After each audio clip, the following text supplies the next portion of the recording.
Bom dia, Alexandre Winter. Nosso convidado é mestrado em letras, escritor multipremiado, presidente da FAUPA, colunista da Estante Cultural e conselheiro de cultura do município de Castanhal. Tem em seu nome obras como Fantasioso e Ouros. Seja bem-vindo. Eu agradeço muito. Posso? Gente, bom dia, crianças. Bom dia, comunidade escolar, diretoria. Bom dia! Bom dia! Agora ficou animado. Eu quero agradecer, antes de tudo, a comunidade escolar, agradecer a diretoria, o convite recebido pela professora Carla, que foi minha colega na faculdade. Eu conheço tudo sobre ela e qualquer pix eu entrego, viu? Só me passar que eu entrego. Muito obrigado por essa entrevista e dizer que é uma felicidade estar com vocês. Ela me apresentou como presidente da FAUPA, só para entender o que é a FAUPA. A FAUPA é a Federação das Academias de Letras do Estado do Pará. Então, hoje a FAUPA tem 32 academias associadas, espalhadas no estado todo. Então, nós praticamente lidamos com escritores de todo o Pará. Onde vocês imaginarem, tem escritor hoje produzindo literatura paraense, amazônica da boa. Franciales, quando iniciou sua vontade de ser escritor? Olha, vontade eu nunca tive. Eu já começo assim. Eu costumo dizer para alguns amigos escritores que eu acho muito bonita a história deles quando eles começam a dizer que desde que eram crianças sonhavam em ser escritores, já escreviam poemas, escreviam prosa e etc. Eu nunca tive esse sonho de ser escritor quando eu tinha a idade de vocês, adolescência, juventude. Eu me tornei escritor já com 26 anos, 27 anos, já encaminhado na vida.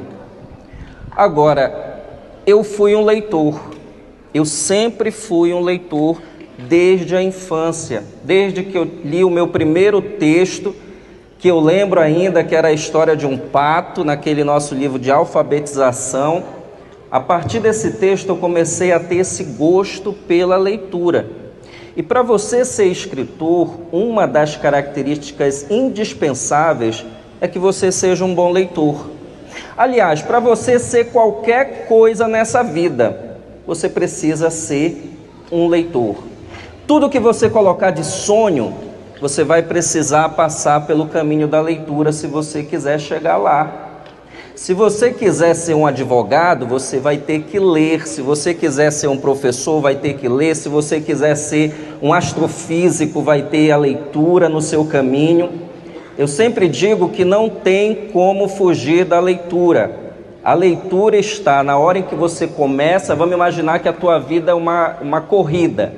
Quando você dispara a corrida, a leitura está na linha de partida.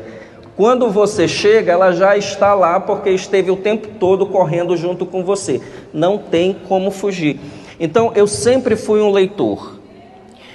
E com a idade de vocês, mais ou menos, eu tive o primeiro contato com o poema de um poeta chamado Mário Quintana, que tem uma poesia ótima. E a partir dessa leitura do Mário Quintana, eu comecei a gostar da literatura que a gente chama literatura da poesia, ou literatura da prosa, que é a escrita. Agora, tudo isso, todo esse mundo de leitura, acabou me auxiliando a um dia me tornar escritor. Mas eu diria que tem uma coisa a mais, junto com a leitura, que é algo muito importante para a gente que é da Amazônia. Sabe o que é? A oralidade, ouvir histórias. Eu sou um daqueles netos mimados de avó que toda noite só dormia ouvindo ela me contar a história de Boto, de Boiúna, todos esses mitos. Então eu só dormia depois que ela me contava uma boa história. E essa é uma das memórias afetivas que eu tenho que mais me marcam, porque hoje a minha avó, infelizmente, não viveu até me ver escritor. Ela já havia falecido. Mas hoje eu escrevo também em memória de tudo que ela me ensinou.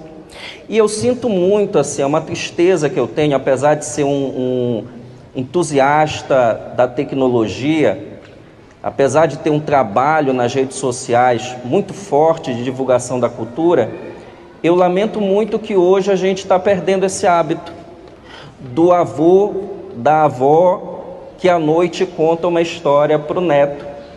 E eu vou até pedir para vocês começarem a perturbar o avô e a avó de vocês, quem ainda tem. Se não perturba o pai, perturba a mãe, perturba a vizinha, perturba alguém. Me conta uma história.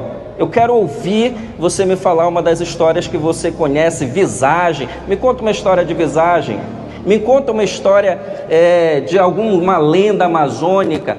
A gente precisa restituir esse nosso relacionamento pessoal. A história serve para isso também. Tanto o livro quanto a história contada. E a gente vai aprendendo do mundo a partir dessas experiências, de ouvir. E foi aí que, já com 26 anos, eu me tornei escritor. A partir daí eu já publiquei alguns livros, 5 ou 6, não recordo, várias antologias, etc. E a partir daí eu comecei essa caminhada. Não foi planejado, mas foi a melhor coisa que aconteceu na minha vida, porque hoje, por exemplo, eu só estou aqui com vocês porque um dia eu me tornei escritor e tenho isso ainda na minha vida como um desejo de transmitir essas experiências que eu recebi lá na adolescência, essa inventividade. Vocês sabiam que a literatura tem como uma das importâncias dela nos fazer criativos, nos fazer inventivos, fazer com que a gente tenha uma imaginação melhor? Deixa eu contar uma história para vocês rapidinho. A China tinha um problema muito sério. Eles conseguiam produzir tudo quanto era tecnologia igual aos outros países, mas eles não conseguiam produzir melhor, não conseguiam. E eles ficavam se perguntando por que eles não conseguiam ser tão bons quanto os americanos, os europeus, apesar de ter uma boa indústria e etc. Mas sabe o que eles fizeram? Mandaram uma equipe de jornalistas e de pesquisadores ir até os Estados Unidos entrevistar as mentes brilhantes por trás da Apple, da Microsoft, do Google. E sabe o que eles descobriram? Que tinha uma coisa em comum entre todos eles, que todos eles diziam que eram leitores de ficção científica. Aí a China entendeu que a ficção e a leitura mexem com a imaginação. E eles começaram a fazer projetos de leitura de ficção científica.